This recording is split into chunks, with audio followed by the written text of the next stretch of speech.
I want you to start this deep dive by imagining a very specific scene.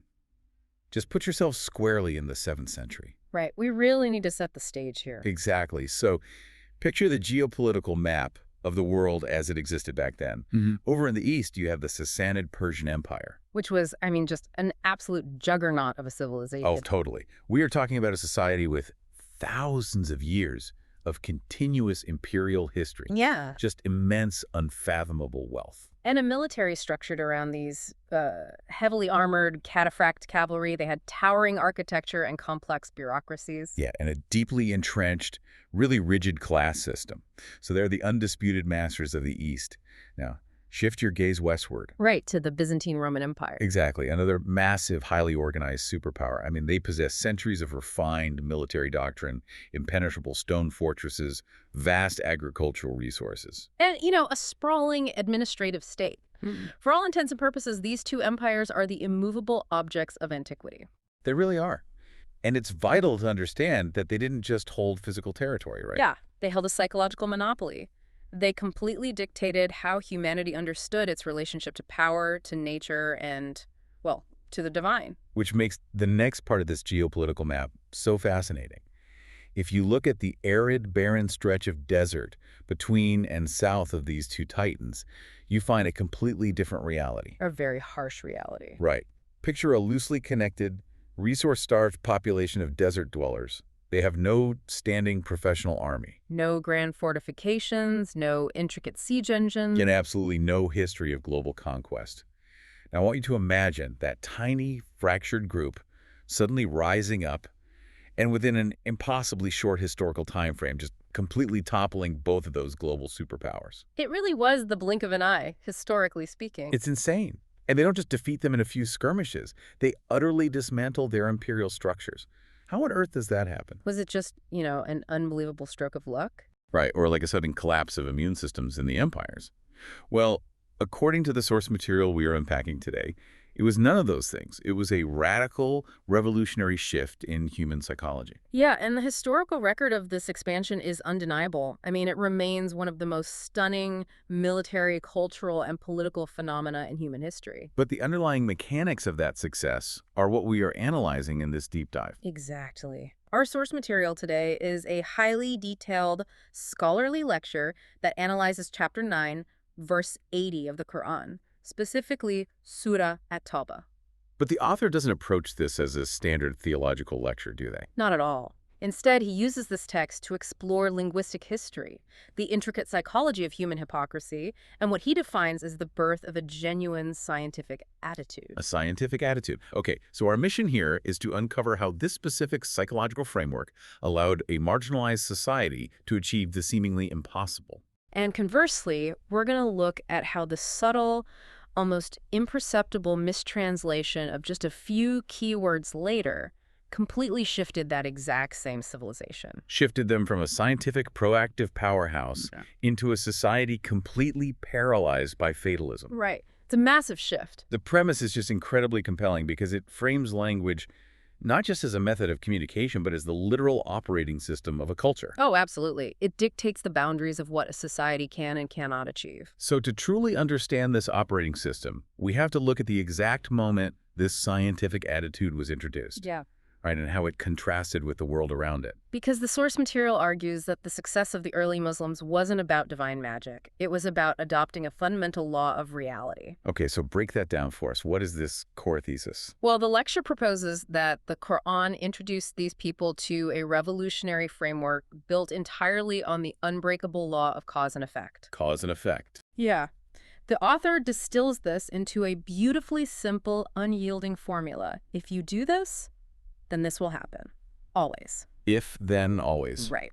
The source material emphasizes the linguistic structure of the text itself, specifically pointing out the reliance on the Arabic words in, meaning if, and fa, meaning then.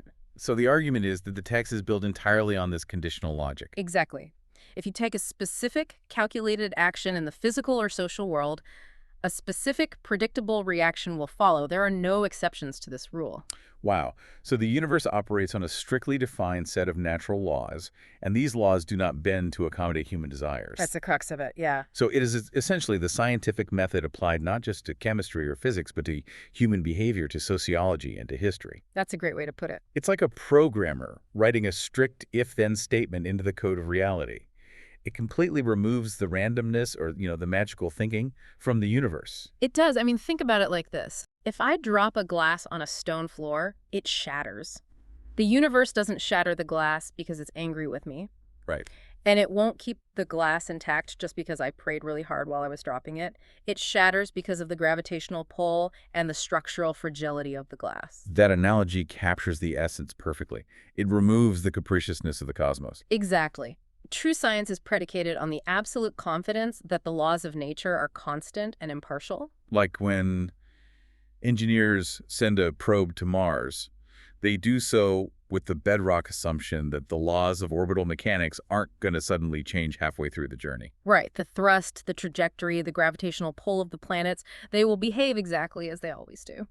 So the scientific attitude detailed by the author is about trusting that constancy and actively working within its parameters rather than trying to bypass it. Precisely. And to really appreciate how disruptive this idea was, we have to contrast it with what the author terms the unscientific attitude of the empires that surrounded them. Let's examine those surrounding empires, then, starting with the Persians. Because they certainly weren't operating on this strict if-then-always logic, were they? Far from it. The source material analyzes the dominant worldview of the Sassanid Persian Empire, which was heavily influenced by their ancient Zoroastrian traditions. As well as just the general imperial philosophy of the time, right? Yeah. And this worldview was deeply rooted in fatalism and predestiny. The prevailing belief system reinforced the idea that everything was already preordained by the divine. Every political outcome, every military victory, every defeat. And every individual human action. The script of the universe was already written, and the ink was dry. Which is incredibly convenient for an entrenched ruling class, if you think about it. Oh, it's the perfect control mechanism. Right. If the script is already written, my actions as an individual citizen don't really matter. If I am a peasant, it's because it was decreed. If the emperor sits on the throne, it's because it was decreed. It completely neutralizes human agency. That is the exact sociological function of fatalism.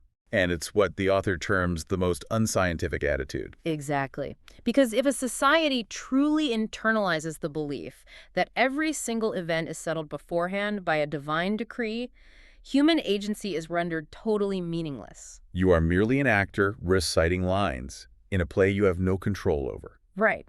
So when faced with a massive logistical or military challenge, a society infected with this mindset does not instinctively look for practical cause-and-effect solutions. They don't analyze supply lines or tactical errors. No, they simply accept the hardship as the unchangeable will of the divine. Okay, that covers the Persians. But wait, I have to play devil's advocate when we look at the Byzantine Romans. Go for it. Because the author classifies them under this unscientific attitude as well. But calling the Romans unscientific feels like a massive oversimplification. It does seem counterintuitive at first glance. Right. I mean, we are talking about the civilization that built the aqueducts, the Pantheon, the massive fortifications of Constantinople. They clearly understood physics, engineering, and cause and effect in the material world. Oh, undeniably. So how does the source material reconcile their engineering brilliance with this supposedly unscientific worldview? It is a vital distinction to make. The Romans undeniably mastered the if-then logic when it came to manipulating stone, water, and architecture. So where's the disconnect? Where the author argues they adopted an unscientific attitude was in their spiritual, moral, and sociological framework. This was heavily influenced by the prevailing interpretations of Christianity at the time. Okay, what specific doctrine does the text point to? The text points to the doctrine of atonement. This is the belief that ultimate salvation, success, or moral standing isn't necessarily tied to your direct, continuous actions and their natural consequences. Oh, I see. Yeah, instead it's tied to blind faith in a savior figure who has already paid the price for humanity's transgressions. Ah, okay, I see the distinction now. They applied the scientific method to their engineering, but they applied a magical bypass to their morality and societal consequences. Precisely the point the author is making. In this framework, the strict, unbending link between human action and natural consequence is completely severed. Because the logic suggests that you don't necessarily have to face the ultimate physical or spiritual consequence of planting a bad seed. Exactly, so long as you have the right faith, belong to the right church, or perform the correct ritual of absolution. The penalty is waived because someone else took the fall. So, to summarize the geopolitical psychology here, the Persians believed the outcome was already decided, rendering effort pointless. Right. And the Romans believed the penalty could be magically waived, rendering strict moral cause and effect avoidable. Both mindsets represent a fundamental departure from if-then-always. And into this arena steps the new group from the desert, armed with a radically different psychology. A psychology that operates on the belief that the divine law is the law of nature, and it is entirely impartial. If they study the battlefield, prepare better logistics, organize a more disciplined chain of command, and fight harder. If they apply the correct if. Yes, then the vin of victory will naturally and inevitably follow. That actually brings us to an incredible historical anecdote from the text regarding a Persian governor, doesn't it? It does. It perfectly encapsulates this clash of attitudes. It is one of the most revealing moments in the historical narrative provided by the source. Walk us through what happened. So the text recounts a situation where a powerful Persian governor who had previously been incredibly arrogant and dismissive of the Arabs. He viewed them as uncultured, disorganized desert nomads, right? Exactly. He is suddenly facing the terrifying reality that his massive, highly equipped imperial armies are consistently losing to them. He is completely baffled by the data. Completely. He calls in his military commanders and basically demands an explanation. Yeah. He asks, what is happening? We vastly outnumber them. We have infinitely better weaponry. We have centuries of glorious military doctrine. Why are soldiers breaking ranks and running away? Right. And his commanders give him a very specific answer. They tell him, because God is with them. But the author makes a very crucial point about how to interpret that phrase, right? God is with them. In this context does not mean a giant supernatural hand is coming down from the clouds to swat away the Persian cavalry. No, not at all. The author clarifies that God is with them was an observation of their alignment with reality. Oh. It meant that these early Muslim armies were operating in perfect lockstep with the unbending scientific laws of the universe. They were highly organized, their morale was maintained through a unified purpose, and their tactical discipline was flawless. They were applying the correct physical and psychological causes to achieve the desired effect. And in stark contrast, the text notes the behavior of the Persians. What were the Persians doing? Well, faced with these military defeats, the Persians had retreated behind the walls of their fortified cities.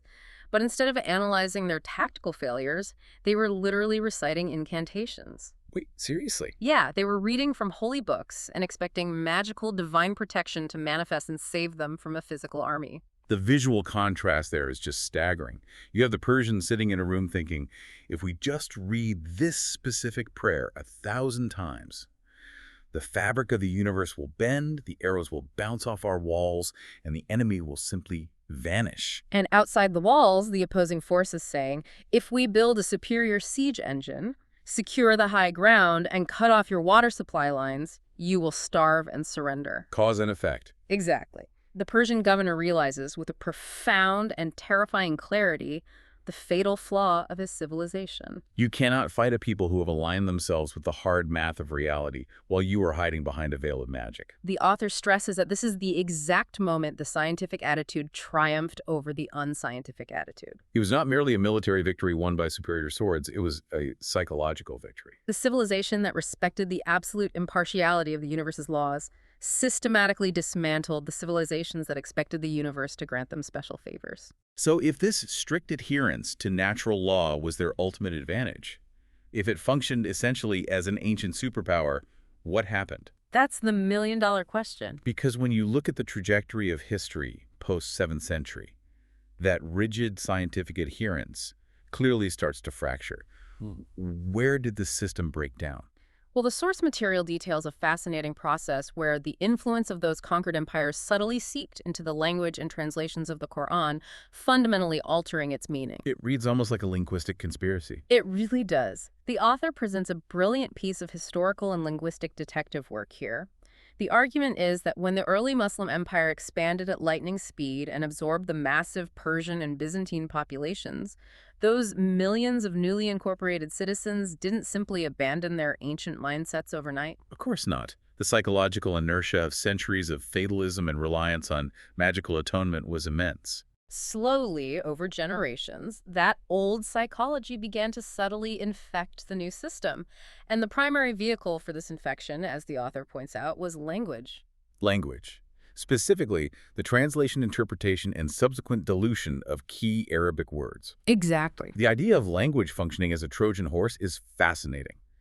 A conquered people subtly imposing their worldview on their conquerors simply by redefining the vocabulary. It's a profound observation. So, what were the primary linguistic targets the author focuses on? The lecture centers on the hijacking of two absolutely vital Arabic words, Maghfirat and Istighfar. Okay, Maghfirat and Istighfar. In traditional later translations that were heavily influenced by Persian scholars centuries after the original text was revealed, these words were almost universally translated to mean begging for forgiveness. Or asking for a pardon from a king-like deity. Right. That is the classic, almost universal religious image. Wow. Someone falling to their knees, weeping, saying, "Please forgive me, waive the penalty for the crime I just committed." Exactly. The image of a peasant begging an absolute arbitrary monarch to just magically wipe away the consequences of inaction with the wave of a hand. But the author goes back to the absolute physical etymological root of the classical Arabic language to demonstrate how dramatically and dangerously wrong this interpretation is. Right. He does. He points out that the root of both of these words is Mighfar. And Mighfar has a very specific, tangible meaning in 7th century Arabic. The physical root presented in the text completely blew my mind. It's a game changer, isn't it? It really is. Mighfar originally meant an iron helmet, or the coif of chainmail worn under a helmet in battle to protect the neck and head. An iron helmet. The philosophical difference between begging for a pardon and putting on an iron helmet is staggering. It's day and night. The author explains that istighfar, in its original context, did not mean committing a crime, getting caught, and then crying and begging for the penalty to be waived. What did it mean? It meant seeking the helmet. It meant taking active, preventative measures. So it was the process of gathering the tools of physical, moral, and psychological protection before stepping out into the battlefield of life. Precisely. So that you are safe from the blows of the enemy or the consequences of dangerous situations. Seeking the helmet, that completely rewires the entire concept of faith and action. It shifts it entirely, yes. It moves it from a passive, retrospective plea after you have already messed up into an active, prospective preparation. Right, because you don't walk onto a medieval battlefield wearing a linen shirt, let someone stab you, and then pray you don't bleed out. No, you forge the iron helmet, you put on the chainmail, you prepare for the reality of the weapons you are facing. That proactive preparation is istighfar. The author uses a highly effective medical analogy to illustrate this profound difference. Oh, the vaccine analogy. Yeah. He argues that the traditional, corrupted translation of forgiveness, the begging, is analogous to a person behaving recklessly, catching a terrible preventable disease, and then running to a doctor. Begging the doctor to just wave a magic wand and make the disease instantly disappear without any treatment or consequence. Exactly. It is entirely curative, and it assumes the doctor has magical powers that bypass biology. But the original meaning, seeking the helmet, is entirely preventative. Right. The author compares it to the process of getting an inoculation or a vaccine.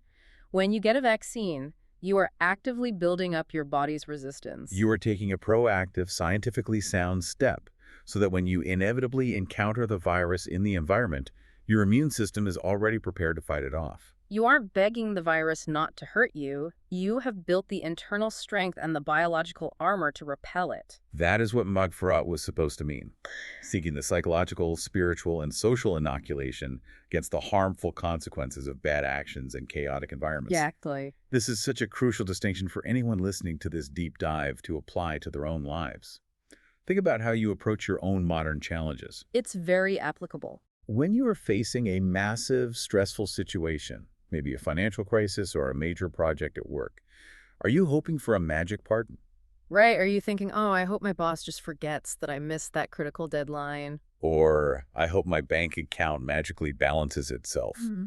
Or are you seeking the helmet? Are you saying, I need to put a rigid system in place, reorganize my calendar, and build a financial buffer so I never miss a deadline or overdraw my account again? One is the mindset of a beggar. The other is the mindset of an engineer building armor. And the tragic conclusion the author draws is that by allowing the translation to shift from putting on armor to begging for a pardon, The entire civilization slowly lost its scientific attitude. It was a slow but devastating loss. Over generations, they literally stopped preparing for the battlefield They stopped building the intellectual and physical infrastructure necessary for progress. and started sitting at home, counting prayer beads, asking an arbitrary king figure to protect them without doing any of the actual physical work required by the laws of nature. They effectively adopted the exact unscientific attitude of the fatalistic empires they had originally defeated. It is a phenomenal historical irony. They conquered the Persians physically and dismantled their empire, but the Persians conquered them psychologically by quietly, subtly changing the definition of their most important words. Wow. And the author notes that this wasn't necessarily a malicious conspiracy, right? It was just a natural sociological process. Yeah, many of the earliest and most influential dictionaries and commentaries on the text were compiled by scholars of Persian descent. And these scholars naturally, and perhaps unconsciously, brought their pre-existing cultural baggage into their understanding of the Arabic text. Their deep-seated fatalism, their concept of an absolute arbitrary monarch god. Over the centuries, the proactive iron helmet rusted away, and the passive begging bowl took its place. But wait, even with the helmet on, a proactive person still takes hits. The armor isn't an invisibility cloak, you still make errors. Of course, to err is human. Which leads us to the next logical question the text addresses. If Istighfar is putting on a helmet to prevent damage, what happens when you inevitably screw up, violate the law of cause and effect, and get hurt? Right, because it's going to happen. This leads us to the source's radical redefinition of repentance, or the Arabic word Tauba. And the author is utterly uncompromising on this point, returning constantly to that bedrock principle, the impartial law of cause and effect. If you put your finger in a fire, the fire will burn you. The universe does not care about your emotional state. It does not care if you cry or feel intense guilt. So how does he explain the true mechanics of Tauba? To explain it, the author uses a very grounding agricultural analogy. Let's say you are a farmer. You go out into your field, and by mistake, or perhaps through laziness or ignorance, you plant a bad seed. Okay, let's say you plant a poisonous weed instead of wheat. Right, the seed is in the ground, the physical action has occurred. So when harvest time comes, you cannot stand in that field weeping, reciting holy mantras, and begging the universe to miraculously turn that poisonous weed into golden wheat. it is a physical impossibility. Exactly. The law of nature dictates, with absolute rigidity, that the seed you plant is the exact crop you harvest. The universe doesn't care about the tears. It cares about the seed. Now, let me push back on this just a little, or at least voice what I imagine a lot of listeners are feeling right now. Sure. That sounds incredibly bleak. It sounds cold. We are human beings. We're driven by emotion. And the universe that essentially says, I don't care about your guilt, here's your poison harvest, feels almost aggressively unforgiving. It's a tough pill to swallow. Where is the room for human fallibility in a system that rigid? It is a profound point to raise, but the author would argue, and does argue, that it is not bleak, it is deeply reliable. Reliable. Yes, and a reliable universe is the only kind of universe you can actually build a civilization in. If the laws of physics or agriculture paused every time someone cried, the world would be chaotic and unnavigable. That's a really good point. The empowerment comes from realizing that if the system is reliable, then the solution is also within your control.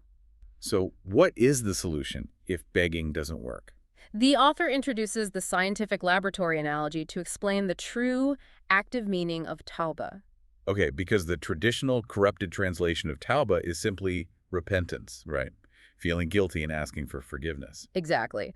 But the author points out that the literal root meaning of the word is to return, or to turn back. So how does turning back look in practice, say, in a laboratory setting? Well, imagine a scientist running a complex experiment. They mix a series of chemicals, expecting a specific calculated reaction, but instead the mixture fizzles out. Or perhaps it violently blows up in their face, ruining the lab. Right. What is the appropriate response for the scientist? They do not sit on the floor of the ruined lab and cry, begging the chemicals to please violate the laws of molecular bonding and react differently next time. Because that would be insane. They track back, they open their notebook, they look at the data to see where they messed up the formula. Exactly. They actively detect the error. They trace their steps back through the experiment to the exact point where they made the wrong turn. That tracing back, that intellectual and physical return to the point of error, is the literal act of Tauba. Yes. And the process doesn't stop there. Once they find the error, they don't just acknowledge it and feel sad about it. They take corrective action. They change the formula, they adjust the ambient temperature, they fix the variables, and they run the experiment again. The author points out a fascinating structural element in the Quran here. The word Tauba is almost universally followed by the word Islah. Islah, which translates to what? It translates to making amends, correcting, or reforming. Oh, I love that. It's like hitting undo on a computer program, but realizing you can't just hit undo and leave the screen blank. Exactly. You have to actively type in the correct code to make the program run. You have to write the correct if-then statement to replace the broken one. Yes, you must replace the bad physical action with a good physical action that restores the balance of the system.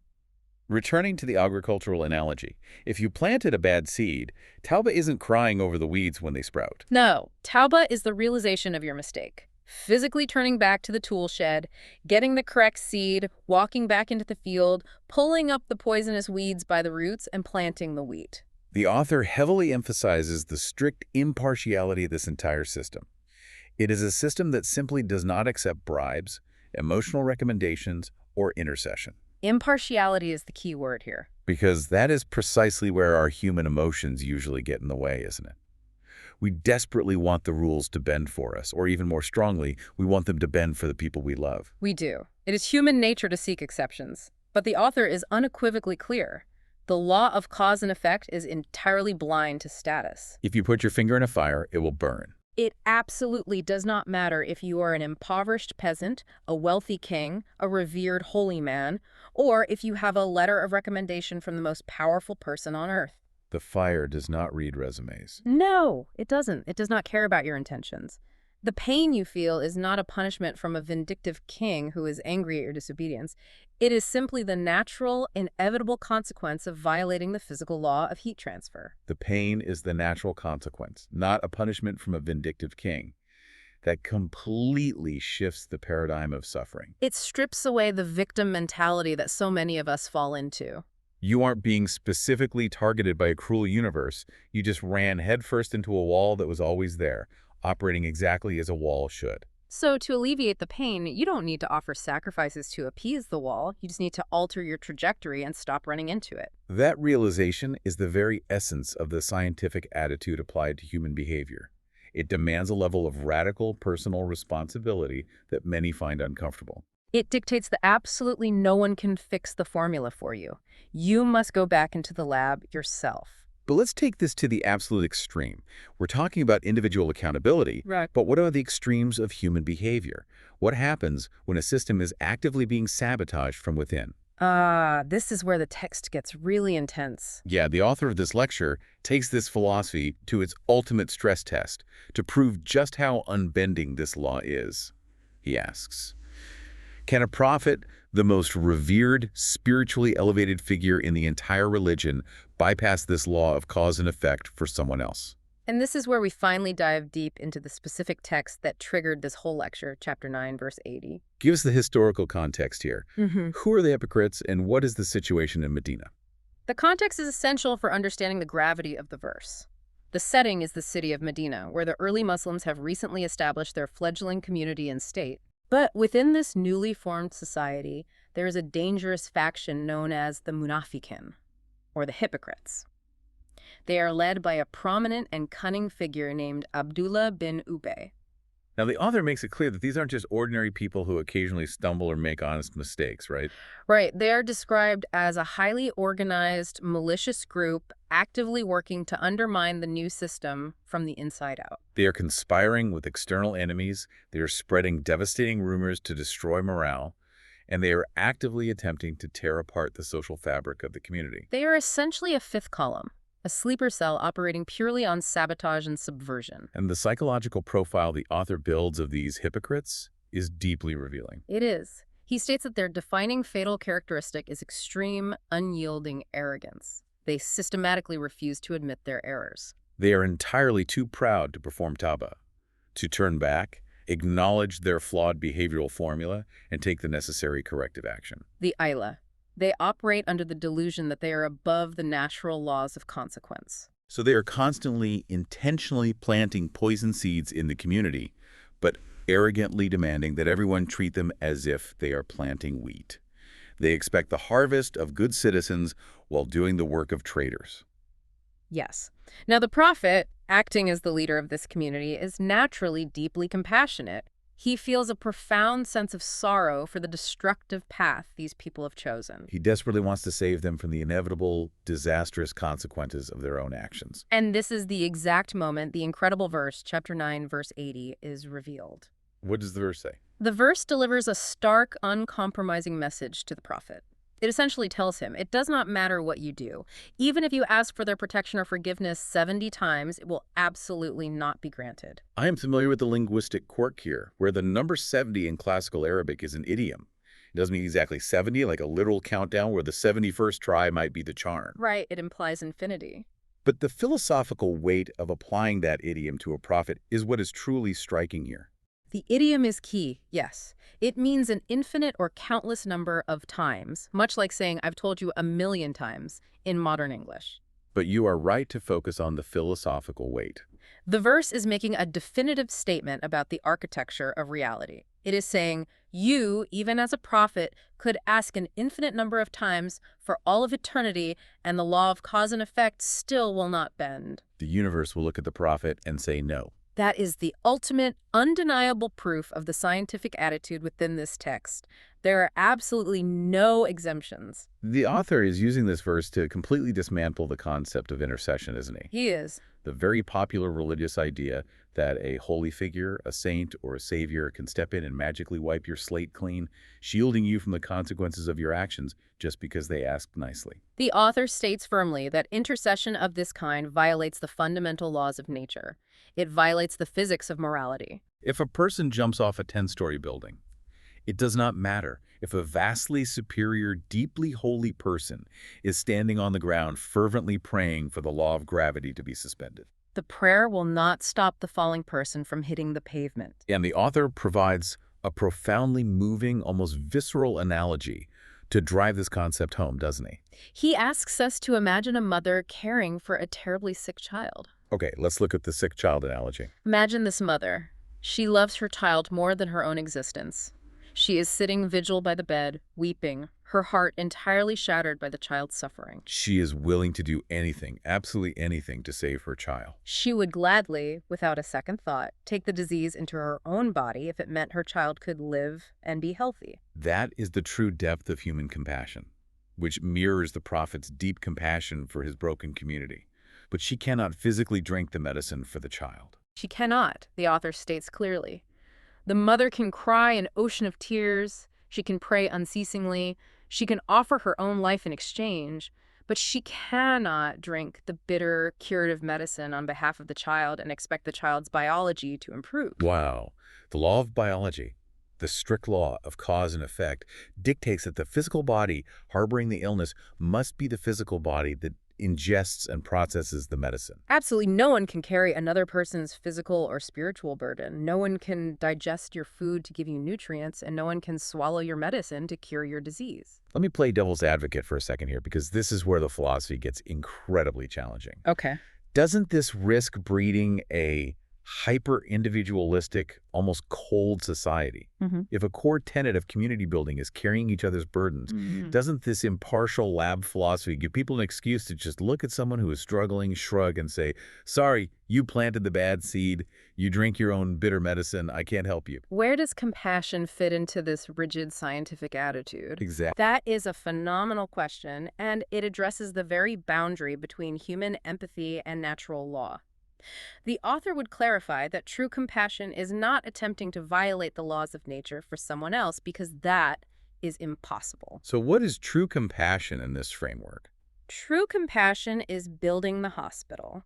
Compassion is researching and providing the medicine. Compassion is sitting by the bed, holding their hand, and encouraging them to drink the bitter medicine. The mother does everything in her power to facilitate the cure. But the impartiality of the law remains. She still cannot swallow it for them. The hypocrites in Medina were being offered the medicine of correction, the Ayah, but they absolutely refused to drink it. They refuse to correct their actions. Therefore, even the prophet's infinite prayers, his ultimate compassion, couldn't save them from the biological reality of their own spiritual disease. It is heavy, but as you said earlier, it is also the ultimate form of respect for human agency. It really is. It is a philosophy that states, your actions matter so much, your agency is so sovereign, that not even a prophet can override your choices. The universe respects your autonomy enough to let you experience the full weight of your consequences. And if you desire a different consequence, you possess the power, the sole exclusive power, to change your actions and alter the formula. That is the empowering flip side of the coin. Total responsibility equals total control over your inputs. Well said. Looking at the timeline, the tragic irony is that as this understanding faded in the East, as the translation shifted from the iron helmet to the begging bowl, it was sparking something massive elsewhere. Yes, a global shift was happening. How does this attitude migrate? Let's zoom out and look at the macro-historical impact of these two differing mindsets. The author doesn't just leave this analysis in the 7th century, right? No, he connects these ancient texts and the loss of the scientific attitude directly to the modern world that you, the listener, inhabit right now. How does this story play out over the next 1,000 years? The lecture takes a fascinating broad strokes view of global history at this point.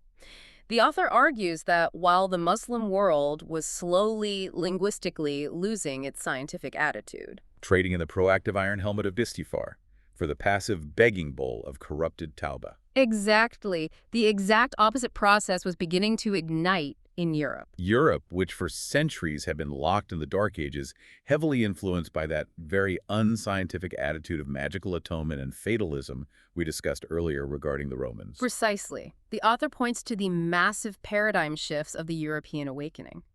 The Renaissance, the Reformation, and the Scientific Revolution. He highlights historical figures like Martin Luther, right, who began to fiercely challenge the absolute magical authority of the religious establishment, insisting on translating texts so individuals could read them and take personal responsibility for their understanding. And more directly related to the physical world, he points to scientists like Copernicus, Galileo, and Newton.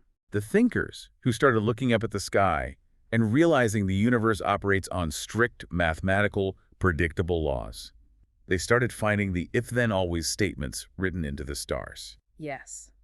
The author argues that these European thinkers essentially discovered and adopted the very scientific attitude that the early Muslims had originally championed centuries prior. They began to rigorously observe and document the universe's strict laws of cause and effect. And in doing so, they essentially drew a line in the sand.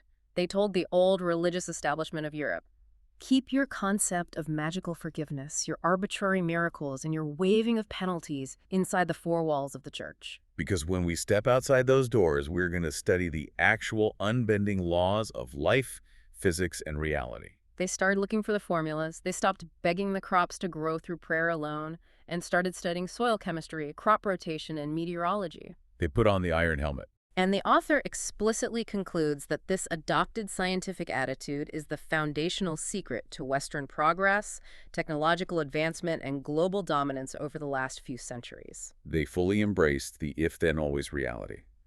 If we build a stronger, more efficient steam engine, then we will travel faster and produce more goods, always. The universe rewards the correct formula, regardless of who writes it. It is such a stark, almost painful historical irony.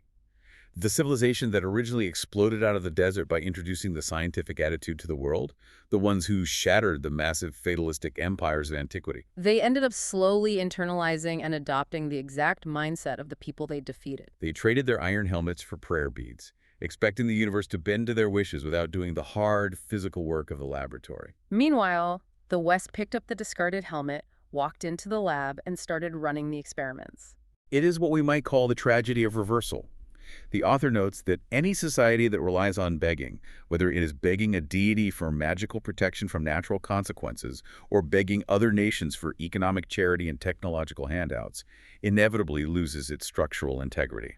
It devolves into a society of fatalists, sitting passively, waiting for a savior to fix their problems, while the rest of the world is busy aggressively engineering the future based on cause and effect. The lecture is ultimately a profound, urgent wake-up call to return to the active, proactive, unbending reality of the lab. A wake-up call we all need, honestly. So let's synthesize all of this. Let's bring all these incredible, far-reaching threads together for you, the listener, to take away. What have we actually uncovered in this deep dive into the architecture of consequence? Well, first, the universe is not a capricious king waiting to be flattered or appeased. It is an impartial laboratory built on strict, unbreakable laws. If then, always. Second, true protection. Putting on the Mighfar, the iron helmet, means preparing for reality proactively. It means inoculating yourself against the consequences of bad decisions and chaotic environments through planning and action, not just crying for a pardon after the damage is done. And finally, when you inevitably make a mistake, true Tauba isn't just sitting in the ashes feeling guilty. It's walking back into the lab, finding the exact flawed seed you planted, actively correcting the formula, and running the experiment again. No one, absolutely no one, not even a prophet, can drink the bitter medicine for you. That is a highly accurate distillation of the source material. It presents a philosophy of radical, uncompromising accountability, which ultimately yields immense practical power. So, to leave you with a final thought to mull over as you go about your day, let's bring this into the modern era. We've talked about the shift from the East to the West and the triumph of the scientific attitude. But look at the world we're building right now with artificial intelligence and massive complex algorithms. Exactly. We interact with these black box systems daily, algorithms that dictate our finances, our media, our social lives, and most of us have absolutely no idea how the formula actually works. Are we, in the 21st century, willingly handing over our cause and effect agency to a new kind of digital feudalism? Are we returning to an unscientific attitude where we just trust the magical black box to make the decisions, hoping the algorithm favors us, instead of demanding to understand the if-then rules of our own society? It's definitely something to think about the next time you blindly click accept on a digital outcome you don't understand. Thank you for joining us on this deep dive into the source material. We will see you back here for our next exploration.